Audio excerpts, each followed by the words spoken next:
Morning students. Class 11th आपका chapter है आलो Andhari baby Haldar.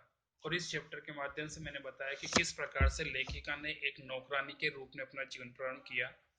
माता पिता भाई बहन किसी का भी उसको साथ नहीं मिला, यहाँ तक कि पति ने भी उसे छोड़ दिया।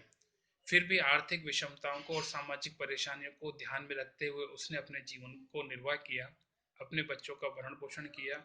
यहाँ तक कि हो सकता है समाज की व्यंग्यपूर्ण बातें भी उसने सही, लेकिन उसी का प्रयास यहाँ पे नजर आता है कि तातुश नाम के व्यक्ति से उसका संपर्क होता है। वो उसे अपनी बेटी की तरह मानते हैं और साथ में उसके रहने खाने पीने यहाँ तक कि उनके बच्चों का भी सारा प्रबंध वो करते हैं। और जिस प्रकार से एक पिता अपने बच्चे की परवरिश करता है, ठीक वैसा ही ध्यान वो अपनी इस बेटी का भी रखने का प्रयास करते हैं। उसे लिखने को प्रोत्साहित करते हैं और बाद में वही उसकी आत्मकथा आज आपके सामने लेखिका के रूप में उपस्थित है। अब है क्वेश्चन आंसर। पाठ के किन अंशों से समाज की सच्चाई उजागर होती है कि पुरुष के बिना स्त्री का कोई अस्तित्व नहीं है? क्या वर्तमान समय में स्त्रियों की सामाजिक स्थिति में कोई परिवर्तन आया है? तर्क सहित उत्तर दीजिए। पाठ के निम्नलिखित अंशों से समाज की यह सच्चाई उजागर होती है कि पुरुष के बिना स्त्री का कोई अस्तित्व नहीं है। फर्स्ट, घर में अकेले रहते देख आसपास के सभी लोग पूछते, तुम यहाँ अकेली रहती हो, तुम्हारा स्वामी कहाँ रहता है, तुम कितने दिनों से यहाँ हो, तुम्हारा स्वामी वहाँ क्या करता है, तुम यहाँ अकेली रह सकोगी, तुम्हारा स्वामी यहाँ क्यों नहीं आता। ऐसी बातें सुन मेरी किसी के पास खड़े होने की इच्छा नहीं होती, किसी से बात करने की इच्छा नहीं होती। यहाँ के जैसा कि आस पड़ोस के लोग, व्यक्ति, महिलाएं सब उससे तरह तरह के सवाल करते हैं और वो बार बार उसके और उसके स्वामी के बारे में पूछते हैं। दूसरा, उसके यहाँ से लौटने से कभी देर हो जाती, सभी मुझे ऐसे देखते कि मैंने कोई अपराध करके आ रही हूँ। हाट जाने का होता तो बूढ़े मकान मालिक की स्त्री से कहती, कहाँ जाती है रोज रोज, तेरा स्वामी तो है नहीं, तू अकेली ही है, तुझे इतना घूमना घामने की क्या दरकार।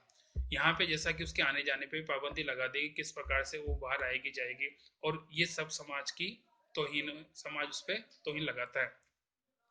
मैं सोचती मेरा स्वामी मेरे साथ नहीं है तो क्या मैं कहीं घूम फिर भी नहीं सकती, और उसका साथ रहना भी न रहने जैसा ही है। उसके साथ रहकर भी क्या मुझे शांति मिली, उसके होते हुए भी पाड़े के लोगों की क्या क्या बातें मैंने नहीं सुनी। यहाँ पे जैसा कि वो कहते हैं उसके पति था तो भी उसको कई प्रकार की परेशानियों का सामना करना पड़ता था। नेक्स्ट नंबर इसी में थर्ड, जब मैं बच्चों के साथ कहीं जा रही होती तो लोग तरह तरह की बातें करते, कितनी सीटियां मारते, कितने ताने मारते। यहाँ पे कई व्यक्ति हैं जो कि उससे सब बुरा व्यवहार करते हैं। Third complete. फोर्थ है, आसपास के लोग एक दूसरे को बताते कि इस लड़की का स्वामी यहाँ नहीं रहता, वह अकेले ही भाड़े के कमरे में बच्चों के साथ रहती है। लोग सुनकर उससे छेड़खानी करना चाहते, वे मुझसे बातें करने की चेष्टा करते और पानी पीने के बहाने मेरे घर आ जाते। मैं अपने लड़के से उन्हें पानी पिलाने को कहकर बहाना बनाकर बाहर निकल आती। तो यहाँ पे कोई व्यक्ति ऐसे जो मौके का फायदा उठाने का प्रयास करते हैं, जब वो अकेली होती है और बच्चे होते हैं तो उसके कमरे में घुस जाते हैं, पानी पीने का बहाना कर कर घर में घुसते। तो लेखिका जैसे तैसे करके खुद बच्चों को पानी पिलाने की कहती है, खुद बाहर निकल आती। मैंने सोचा यह क्या इतना सहज है, घर में कोई मर्द नहीं है तो क्या इसी से मुझे हर किसी की कोई भी बात माननी होगी। यहाँ पे जैसा कि समाज के व्यक्ति उस पर अपना हक जताते या उस पर हो सकता है अपनी बातों को थोपने का प्रयास करते, तो लेखिका ये सब कुछ सोचती है। वर्तमान समय में स्त्रियों की सामाजिक स्थिति में काफी बदलाव आया है। आज वो अपने पैरों पर खड़ी है, तरह अनेक प्रकार के कार्य कर रही है। महानगरों में तो अविवाहित युवतियां भी अकेले रहकर अपना जीवन यापन करती है। कुछ मनचले अवश्य उन्हें तंग करने की कोशिश करते हैं, परंतु आम आदमी का व्यवहार अपमानजनक नहीं होता। सामान्यतः हम देखते हैं कि समय परिवर्तनशील है और आज की स्थिति ऐसी है कि जैसे जैसे समय बदलता जा रहा है वैसे वैसे महिलाओं की स्थिति में और उनके बारे में लोगों की सोच में परिवर्तन आया है। और वर्तमान के महानगरों में तो ऐसा भेद देखने को नहीं मिलता है। नेक्स्ट नंबर 2 क्वेश्चन, अपने परिवार से तातुश के घर तक के सफर में बेबी के सामने रिश्तों की कौन सी सच्चाई उजागर होती है?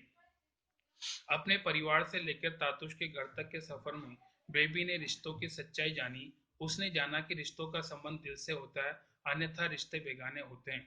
पति का घर छोड़कर आने के बाद वह अकेली और असहाय थी। वह अकेली ही बच्चों के साथ किराए के मकान में रहने लगी। वह खुद ही काम ढूंढने जाती, हालांकि उसके समीप के ही दो भाई और रिश्तेदार थे, परंतु किसी ने उसकी सहायता नहीं की। वह उनसे मिलने तक नहीं आए। उसे अपनी मृत्यु का समाचार तक 6 महीने के बाद अपने पिता से मिला। दूसरी तरफ बाहरी व्यक्ति ने उसकी सहायता की। सुनील नामक युवक ने उसे काम दिलवाया। तातुश ने उसे बेटी के समान पाला और उसकी हर तरीके से मदद की। उनके प्रोत्साहन से वो लेखिका बन पाई। मकान टूटने के बाद भोला दा उसके साथ रात भर खुले आसमान में बैठा रहा। इस प्रकार दिल में स्नेह हो तो रिश्ते बन जाते हैं। सामान्यतः रिश्तों का बनना और बिगड़ना व्यक्ति के मन पर होता है। अगर आपके मन में किसी के प्रति सहानुभूति और प्रेम है तो निश्चित तौर पर रिश्ता अटूट होता है, और यदि उसमें अविश्वास और निराशा हो तो निश्चित तौर पर रिश्ता कायम नहीं हो पाता। बाकी नेक्स्ट